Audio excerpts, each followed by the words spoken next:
اور آج کے پروگرام کا جو بنیادی تھیم ہے وہ سلیم کوثر کے اس شعر پہ بنیاد رکھتا ہے کہ عشق شہیدوں کا موسم ہے اور محبت غازیوں کا، خالی مسجد کے باہر ہے دیکھ ہجوم نمازیوں کا۔ یہ بات کافی سال پرانی ہے کہ فضل عمر ہسپتال کی کینٹین کے باہر ہم کچھ دوست اکٹھے ہو کے شام کو بیٹھا کرتے تھے، کیونکہ وہ چائے پینے کی اچھی ڈھنگ کی جگہ تھی، اور اتفاق سے ان دنوں ہمارے ایک دوست تھی، اس کو چلایا بھی کرتے تھے اور اچھا پرسکون ماحول ہوتا تھا۔ تو وہاں بیٹھے بیٹھے شام کو ایک دن اچانک کسی قریبی گاؤں کے غیر احمدی مریض کی وفات ہو گئی، اور وہ کوہرام مچا کے خدا کی پناہ، عورتوں کے تہتر اور سینہ کو بھی، اور ایمبولینس روانہ ہونے تک اس طرح کے بین اور وہ رونا مچا ہوا تھا کہ ظاہر ہے ان کی وفات ہوئی تھی، بندہ کچھ کہہ بھی نہیں سکتا، لیکن دیکھنا بھی کافی عجیب لگ رہا تھا کہ اللہ تعالیٰ معاف کرے، اس طرح کی بے صبری کا مظاہرہ کم ہی دیکھا ہم نے۔ تو خیر جب ایمبولینس لے کے چلے گئی وفات اس ڈیڈ باڈی کو، تو ہم دوست اسی کیفیت میں کچھ دیر بیٹھے ہوئے تھے کہ اچانک ہمارے ایک دوست چودھری ادریس نے ایک ایسی بات کی جس کی ہمیں کم از کم ادریس سے توقع نہیں تھی، کیونکہ ان کا نارمل رویہ اس طرح کی بات کرنے کا نہیں تھا۔ کہنے لگے کہ حضرت مسیح موعود نے،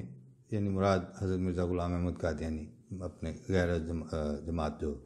ناظرین ہیں ان کے لیے میں وضاحت کر دوں کہ حضرت مرزا صاحب نے جینے کے اسلوب تو اس زمانے کے لحاظ سے ہمیں سکھانے ہی تھے اور سکھائے ہی ہیں۔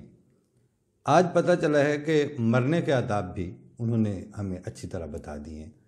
اسی ہسپتال میں اکثر وفات ہوتی ہے احمدیوں کی، اور محلوں میں بھی وفات ہوتی ہے، لیکن وہ جو ایک لمبی تربیت ہے صبر کی اور راضی برضا ہونے کی، اور اس کے نتیجے میں یہ منظر کبھی ربوہ میں یا احمدی گھرانوں میں دیکھنے میں نظر نہیں، اس طرح مشاہدے میں نہیں آیا۔ اب پاکستان میں جو اس جزیرہ نما قسم کے شہر کا، یا ہمارے تو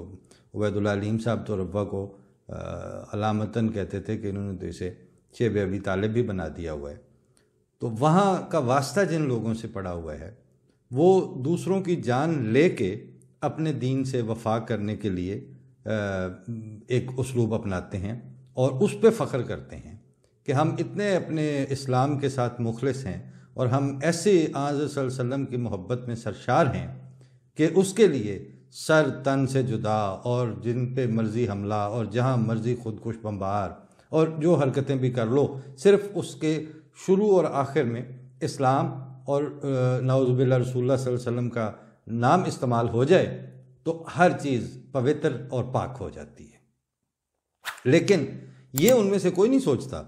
کہ اپنے دین سے وفا کرنے کے لیے اگر یہ حرکتیں کرنی ہوں تو اس کے لیے کسی مجاہدے یا کسی قابلیت کی ضرورت نہیں ہوتی،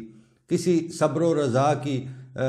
راہ پہ، کٹھن رستوں پہ ایک ایک قدم چل کے، اوکھے ہو کے گزر کے جانے کی کوئی ضرورت نہیں پڑتی۔ بس دل سے آپ خوف خدا اور خیال سے روز جزا کو نکال دیں تو یہ کام پھر آپ کے لیے آسان ہو جاتا ہے، پھر آپ کچھ بھی کر سکتے ہیں۔ اس پہ وہ بات صادق آتی ہے کہ راہ روے راہ محبت کا خدا حافظ ہے، اس میں 2-4 بڑے سخت مقام آتے ہیں، اور ان سخت مقامات میں سے ایک ہمیں 28 مئی 2010 کو دیکھنے کا موقع ملا۔ اس دن ڈیوٹیاں پہرے کی نہیں تھیں، ہم نے احمدی نوجوانوں کو قبریں کھودنے کی ڈیوٹی دیتے ہوئے اپنی آنکھوں سے دیکھا۔ وہ پہلے یہ تو دیکھا ہوا تھا کہ جب کوئی ہنگامی صورتحال ہوتی ہے تو ہمارے نوجوان ڈیوٹیاں دیتے ہیں، اور پہرے بھی دیتے ہیں، ٹھیکری پیرا کے انداز میں بھی، اور بھی جہاں ضرورت پڑ جائے ایک اشارے پہ چلے آتے ہیں۔ کچے دھاگے سے بندھے آئیں گے سرکار چلے کا مشاہدہ اگر کسی نے کرنا ہو تو وہ ہمارے ان نوجوانوں میں سے نظر میں دیکھا جا سکتا ہے۔ لیکن اس دن وہاں چونکہ 28 مئی کو جس وقت یہ خبر آئی ہے تو اس میں ہمارا ایک ذاتی حوالہ بھی تھا کہ ہمارے والد صاحب کی وفات ہوئی تھی 26 کو، تو 28 کو ان کی تدفین ہو رہی تھی۔ تو ہم تدفین کے لیے جنازہ لے کے جا رہے تھے قبرستان کی طرف، تو جب ہم دارالنصر والے پھاٹک سے اس کو کراس کر کے تو باب الابواب اور دارالیمن کے درمیان میں سے جا رہے تھے، تو اس وقت جنازے میں ہی ہمارے ایک دوست کو لاہور سے ان کا فون آیا، کسی دوست کا، اور جس کا فون آیا وہ لاہور والی بیت الذکر کے اندر سے یعنی کسی تہہ خانے میں پناہ گزین ہو کے تو وہاں سے کال کر رہا تھا، اور اس وقت تو پھر جس کا فون بجتا تھا اس پہ تڑ تڑ تڑ تڑ تڑ تڑ گولیاں اور بارش اور جو حالت تھی، تو اس میں ہم نے جلدی جلدی تدفین کر کے واپس آئے، تو آ کے بیٹھے ہوئے تھے،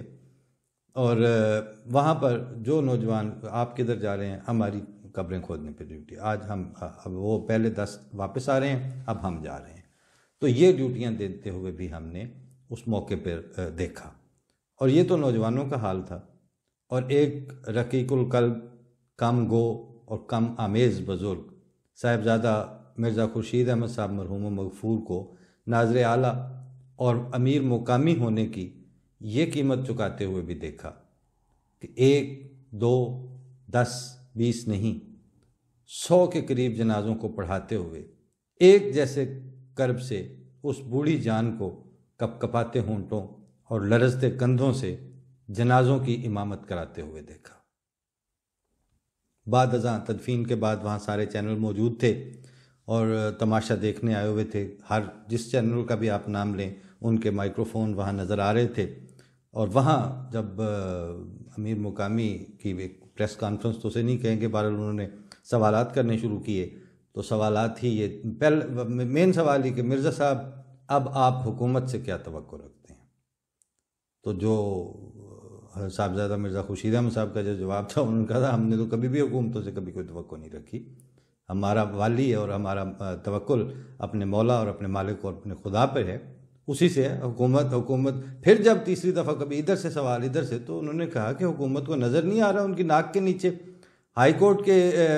جسٹس جو ہیں ان کی نیم پلیٹس کے نیچے احمدیوں کو قتل کر دو کہ وہ لگے ہوئے ہیں، اور اس کے بعد آپ مجھ سے پوچھ رہے ہیں کہ اب ہم کیا توقع رکھتے ہیں حکومت سے؟ ان کا ہماری اپنے رب سے توقع ہے اور وہ ہمارے لیے کافی ہے۔